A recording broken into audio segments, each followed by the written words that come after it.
अस्सलाम वालेकुम नाज़रीन। आज हम बात तो खाद के ऊपर करेंगे, लेकिन ताल्लुक़ ये है हमारे मौजू से कि हम जब फूड प्रोडक्शन की बात करते हैं, ग़िज़ा के पैदा होने की, तो उसने आखिर ज़मीन में उगना है, जो ज़मीन से आने वाली ग़िज़ा हैं, जैसे फल हैं, सब्ज़ियाँ हैं, जैसे अनाज हैं और दूसरी चीज़ें। तो अगर ज़मीन की साख्त या मिट्टी की जो खसूसियात है, बायोलॉजिकल वैल्यू, वो अगर कम है, तो फिर ज़ाहिर है कमज़ोर फसल पैदा होगी। और अगर वो रिच है, तो फिर वो सारे न्यूट्रिएंट हमें मिल सकते हैं जिनकी हमें ज़रूरत है, जिनकी इंसान को ज़रूरत है सेहतमंद रहने के लिए, और फिर सेहतमंद अगर कोई नहीं है, बीमार है, तो दोबारा सेहत में आने के लिए। तो इसलिए ना मैं थोड़ा सा आज खाद के ऊपर बात आपसे करूँगा। खाद अब है बुनियादी तौर पर 3 तरह की। एक तो कुदरती खाद है, और एक मसनूई खाद है, और एक है कंपोस्ट। यानी कुदरती खाद वो जो जानवर के फुजले से पैदा होती है, बनती है, और उसको हम कुदरती कहते हैं। जैसे गाय और भैंस का जो गोबर है, उसको उससे जो खाद बनती है, उसको हम अंग्रेज़ी में मैन्योर कहते हैं। मैन्योर का मतलब है कुदरती खाद। अच्छा, फिर ये है कि उसको देखकर जैसे हमारी इंडस्ट्री चलती है, तो वो बाज़ औक़ात मिकदार में कम होती है, तो उसको मिकदार में पूरा करने के लिए फिर इंडस्ट्री दरमियान में आ जाती है, और वो मसनूई खाद बनाती है।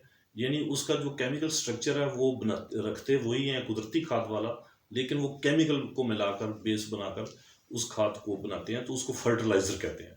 कहने को वो भी खाद है। अच्छा, एक तीसरी किस्म की खाद है जो कि ना मसनूई है और ना जानवरों से आ रही है, वो पौधों से आ रही है। यानी पौधों के पत्ते गिर जाते हैं, पौधे डिके हो जाता है, उनको टहनियाँ टूट जाती हैं। ये सारी जो चीज़ें जो हैं, अगर उनको मिक्स करके एक जगह दबा दिया जाए, और उसमें अगर थोड़ी सी कुदरती खाद भी मिला दी जाए, तो वो जो बनती है उसको कंपोस्ट कहते हैं।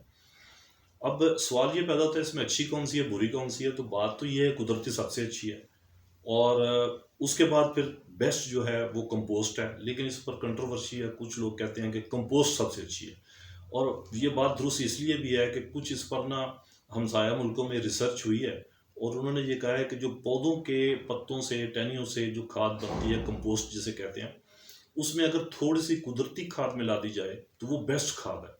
यानी कॉम्बिनेशन ऑफ कुदरती खाद और पौधे की खाद का। आपने सुना होगा जी कि किसी ज़माने में नमक में जी आयोडीन मिलाएं। अच्छा, आयोडीन मिला नमक जो है, कभी आप गौर करें तो ये आयोडीन क्या चीज़ है? तो दरअसल होता ये है कि सॉल्ट जो है वो तो निकलता है पहाड़ों में, कानों में, और उसमें ऐसी जगहों पर से निकल सकता है जिसमें कुदरती तौर पर सॉइल जो है या मिट्टी जो है, उसमें आयोडीन ना हो। तो इसका मतलब वो आयोडीन डेफिशिएंट हुआ। आयोडीन डेफिशिएंट होगा, तो जो उस नमक खाएगा, उसके ये गिल्लड़ उसके फूल जाएंगे, निकल आएंगे, और वो मुख्तलिफ बीमारियों का शिकार हो सकता है। थायराइड ग्लैंड उसकी बहुत ज़्यादा ख़राब हो जाती है, उसकी सेहत को ख़राब कर देगी। तो इसलिए फिर एक ज़माना आया था, उन्होंने कहा जी कि ऊपर से थोड़ी सी आयोडीन डाल दें इसमें। जब हम कंपोस्ट की तरफ जाते हैं, तो हम अपनी तरफ से पौधों से कुदरती खाद में कुछ ऐसे पोर्शन उसमें डाल के हम आयोडीन वहाँ भी ऐड कर सकते हैं।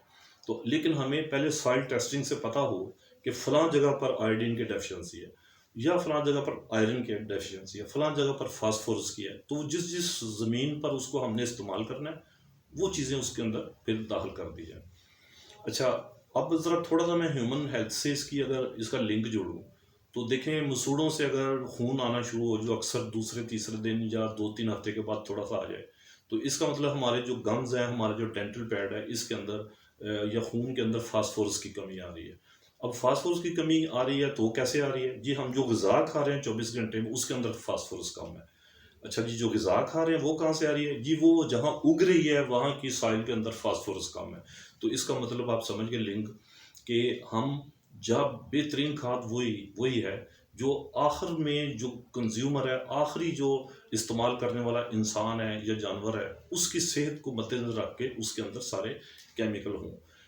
हमारे पास ज़ाहिर है खाद में विटामिन्स नहीं है, लेकिन उसके अंदर मिनरल्स बहुत ज़्यादा है।